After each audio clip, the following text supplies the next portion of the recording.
ที่ 15 ธันวาคม 2025 หน่วยภาคภาคฐานกรมคุ้มครองหนี้สินสาธารณะได้เปิดกองประชุมใหญ่สมาชิกพรรคครั้งที่ 1 ขึ้นอย่างเป็นทางการให้เกียรติเข้าร่วมเป็นประธานของสหายสุริวัฒน์ สุวรรณจุมคำคณะประจำพรรคกระทรวงรองรัฐมนตรีกระทรวงการเงินสหายอุบันสุพิดาคณะประจำพรรคกระทรวงหัวหน้ากรมจัดตั้งสหายวิเลศกินวงศ์เลขาหน่วยภาคภาคฐานกรมคุ้มครองหนี้สินสาธารณะและมีคณะหน่วยภาคภาคฐานสมาชิกพรรคสมบูรณ์ภายในหน่วยพรรคพร้อมด้วยแขกที่ถูกเชิญเข้าร่วมอย่างพร้อมเพรียงกองประชุมได้ผ่านทางบทรายงานการเมืองบทสำรวจการนำพารวมแผนพัฒนาเวียกงานคุ้มครองหนี้สินสาธารณะและเพื่อเป็นการยั่งยืนถึงผลงานการเคลื่อนไหวของเวียกงานหน่วยภาคในระยะ 5 ปีผ่านมาโดยยกให้เห็นผลสำเร็จอันพ้นเด่นข้อคงค้างและห่างบทเรียนที่ถอดถอนได้พร้อมทั้งได้กำหนดทิศทางคาดหมายสู่ชนในการคุ้มครองหนี้สินสาธารณะในระยะ 5 ปีต่อหน้า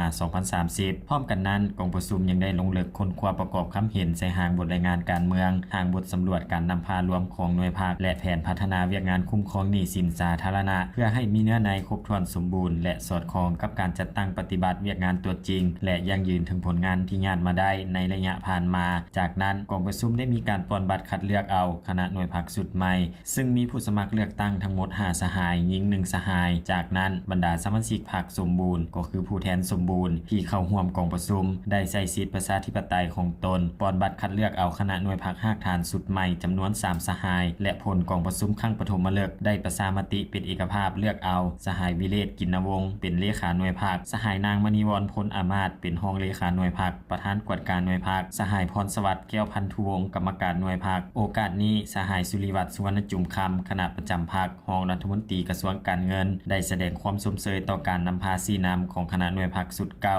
ที่ได้นำพาสมาชิกพรรคพนักงานภายในหน่วยพรรคปฏิบัติหน้าที่การเมืองของตนญาติได้ผลงานคุ้มครองหนี้สินสาธารณะมีผลสำเร็จหลายด้านพร้อมกันนั้นสหายยังได้เน้นหนักให้คณะหน่วยพรรคภาคฐานกรมคุ้มครองหนี้สินสาธารณะสุดใหม่ต้องได้สืบต่อนำพาปรับปรุงแก้ไขจุดอ่อนข้อคงค้างและเพิ่มทวีศึกษาอบรมการเมืองแนวคิดให้สมาชิกพรรคพนักงานภายในหน่วยพรรคเสิร์ชสู่และเพิ่มทวีความรับผิดชอบต่อหน้าที่การเมืองของตนให้สูงขึ้นเฮ็ดให้การคุ้มครองหนี้สินสาธารณะมีการหันเปลี่ยนใหม่อย่างตั้งหน้าดีขึ้นกว่าเก่าและยกสูงบทบาทการนำพาของพรรคให้มีความหนักแน่นหอมด้านเพื่อก่อสร้างพรรคปลอดภัยเข้มแข็งและหนักแน่น